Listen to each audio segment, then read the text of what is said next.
7 menos cuarto pasaditas en toda la República Argentina. 18:47 marca el reloj de pantalla, para ser precisos. Ahí va.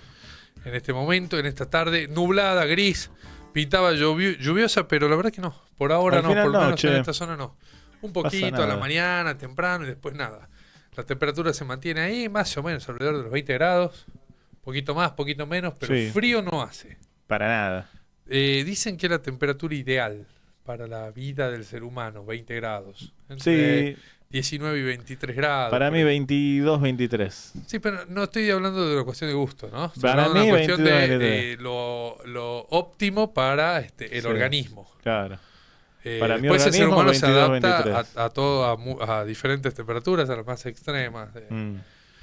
Y bueno, en Belén no hacía una temperatura justamente, en pero Belén tiene extremos además, ¿o claro, no. Pero 22, 23. de media, Por por ahí. ejemplo, porque hace 0 a la mañana, Y 40 a 46 la a tarde. Entonces dividiendo te da 23 al promedio. Exactamente. Claro, amplitud térmica full. No es lo más recomendable, ¿no? ¿Cómo que no? Y no. Bueno. Pero bueno, ahí está. 24. ¿Has escuchado hablar del otro lado del tiempo? ¿Sabes que algo escuché? Bueno. Es una novela. Es una novela. Es una novela. También podría ser una pregunta, una cuestión filosófica casi. Pero en este caso es una novela escrita por Olga María Costa.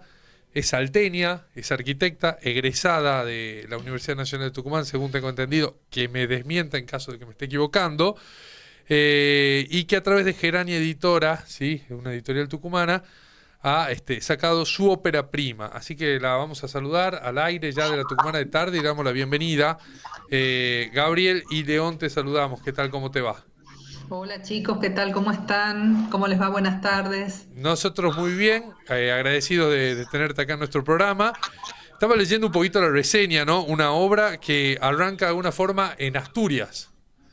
Así es, está situada, bueno, tiene distintos escenarios la novela, y uno de ellos es Asturias, en el norte de España. Hay muchos asturianos en Argentina, y en Tucumán hay, de hecho, toda una sociedad asturiana, y hay mucha gente que proviene de ahí. ¿Qué te llevó a escribirla, a la obra, y a situarte justamente ahí como punto de arranque? Bueno, yo hice viajes al norte de España, estuve en Asturias un tiempo y bueno, me enamoró el lugar, el paisaje, la gente, el dialecto. Entonces, bueno, en esos momentos no tenía pensado escribir una historia, pero después de eso, cuando quise escribir, pensé en ese escenario. Venís de la arquitectura y no del mundo de las letras, digamos, ¿no? Más bien del campo, la arquitectura está más ligada a lo visual que a las letras en sí.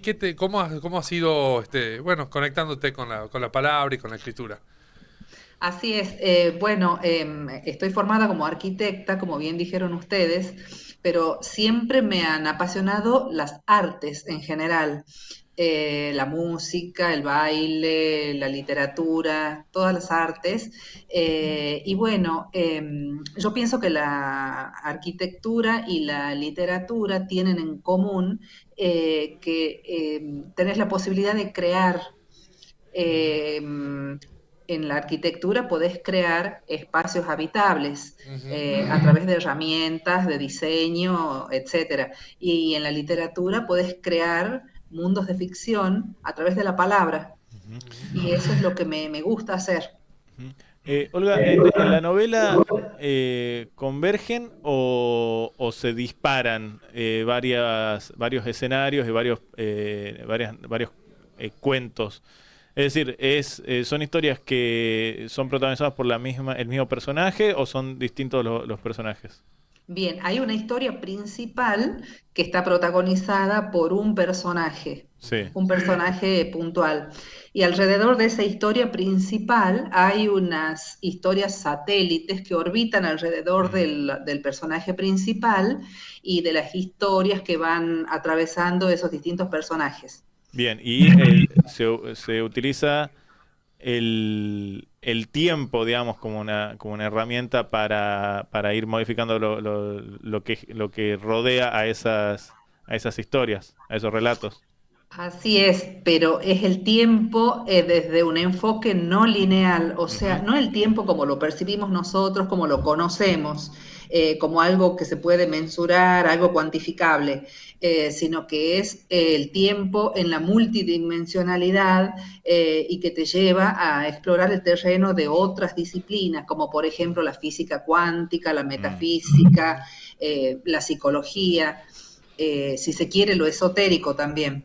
Entonces, bueno, es una fusión de géneros justamente, porque es Sí. novela histórica desde el momento en que se sitúa en un periodo pasado, que es en el Imperio Incaico, narra aspectos del Imperio Incaico, y además de eso, también tiene su sustento en el tiempo presente, digamos, en el tiempo que conocemos nosotros. Bueno, esa es una diferencia, ¿no? Entre la literatura y la arquitectura, que quizás en la literatura hay herramientas un poco más maleables que en la arquitectura, o mucho más manipulables que en la arquitectura. Claro, tal cual, porque en la arquitectura dentro de todo tenés que manejarte dentro de ciertos parámetros, de reglas, tenés matemáticas, tenés tecnología. En cambio, en la literatura todo es más, como vos decís, maleable Ujú. y te da la posibilidad de crear cosas que nadie se puede imaginar. Y sí, de eso se trata un poco. Nosotros escribimos también, porque escribimos en el diario, escribimos textos periodísticos, pero me imagino que es un mundo totalmente diferente, inabarcable, por lo menos a primera vista, el de escribir una novela entera, ¿no? Porque por dónde se empieza, cómo se le escribe, no, me imagino que no se escribe de manera lineal. Todo esto que decías, hay que investigar, porque para escribir sobre el imperio Inca tenés que haber leído bastante previamente. Para escribir sobre Asturias no basta con que hayas ido un par de veces a dar una vuelta a la manzana, ¿no? Me imagino que habrás leído, que habrás investigado. Y todo eso es un trabajo tremendo que hay detrás de ese producto final, que pueden ser 200, 300, no sé cuántas páginas tiene exactamente este libro, pero que en definitiva es muchísimo trabajo, ¿no? Y no solo tuyo, de un equipo seguramente también. Sí, así es. Yo quería escribir sobre el Imperio Incaico, pero quería contar algo que no fuera muy conocido, porque dentro de todo, en la secundaria hemos leído algo sobre el Imperio Incaico, sobre las terrazas de cultivo, de cómo se desempeñaban en la agricultura, etcétera. Pero lo curioso es que al empezar a estudiar sobre la cultura incaica, encontré un aspecto que me llamó mucho la atención y que no lo conocía, que es la existencia de mujeres dedicadas, destinadas a servir al sol. Niñas que eran reclutadas a corta edad, 11, 12 años, y se las llevaba a un lugar que era un Acyahuasi, en quechua quiere decir casa de las escogidas, y ahí transcurría el resto de su vida y ahí eran destinadas al servicio del Inca y del Sol principalmente. No eran sacrificios, sino que... En algunos casos sí, en Ah, algunos casos las ofrecían como sacrificio. No era una habitualidad, pero sí. pero en su mayoría entonces hacían tareas como monjas. Se las dividía por rangos. Si procedían de familias de linaje, de alcurnia, se las ubicaba en categorías. Por Mm, ejemplo, este tipo de mujeres más alcurnia iban a la primera casa y ellas se dedicaban a hilar y al tejido y al hilado. mm. Tejían todos los atavíos del Inca, de la Colla y de toda la corte. Ujú. Y así iban bajando las de menor rango, las que se dedicaban a la cocina, las que trabajaban en los sembradíos, que eran las de la última casa, eran 4 casas. Claro. Claro. Y cómo era la vida de quienes no iban a esas casas? O sea, de las mujeres, digo, que no iban a esas casas. Bueno, estaban con sus familias, Claro. vivían con sus familias, pero desde el momento que las reclutaban y las llevaban al Acyahuasi, terminaba el vínculo con el mundo exterior, ya no podían seguir viendo a su familia, Claro, tenían la obligación de guardar pureza y castidad y solamente servir al sol. Era esto que decía acá León, un poco como unas monjas, ¿no? Para entenderlo de alguna forma, quizás de otra manera, porque además el sol para los incas era el dios supremo, ¿no? Así es. Era el dador de vida, la suprema deidad. Claro, ahí Sí, está. sí, sí. Bueno, la verdad interesantísima la historia, interesantísima también la propuesta de este libro, y que ya se lo encuentra en las librerías. Bueno, el libro acaba de llegar hace unos días. Ujú. Yo tengo ya en mi poder los ejemplares físicos. De todos modos, en la presentación, que va a ser el miércoles 10 de junio a las 20:30 horas, Café dei Fiori, en Mercato Casco Viejo, Ujú. Yerbabuena. Bien. Ahí van a estar a la venta los ejemplares y también se los puede adquirir a través de Gerania Editorial, que Bien. es una editorial independiente tucumana, que también tiene los libros para la preventa. Bien, bueno, entonces atentos a todos los que están escuchándonos, si les interese, Del otro lado del tiempo. ¿El título por qué? ¿Se explica en algún momento de la novela o es de libre interpretación una vez que se la lee? Es de libre interpretación, Bien. pero no quiero hacer auto-spoiler, así que no te puedo contar. No, perfecto, listo, ya lo vamos a leer y ya lo vamos a ver. Entonces, te agradecemos un montón por tu tiempo, interesantísimo la propuesta y bueno, en cuanto lo podamos leer, Sí, te por hacemos supuesto. llegar algún comentario también y seguramente no van a faltar oportunidades de conversar de nuevo. Un placer, chicos, muy agradecida por este espacio y bueno, si lo leen al libro, espero que lo disfruten tanto como disfruté yo escribiéndolo. Perfecto. Eso es lo importante, si un libro lo disfruta el que lo escribe, ya es el primer gran paso, ¿no?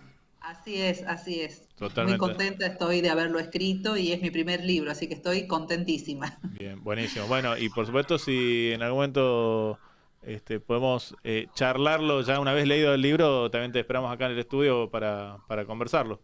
Como no, un placer, claro que sí. Ahí va, perfecto.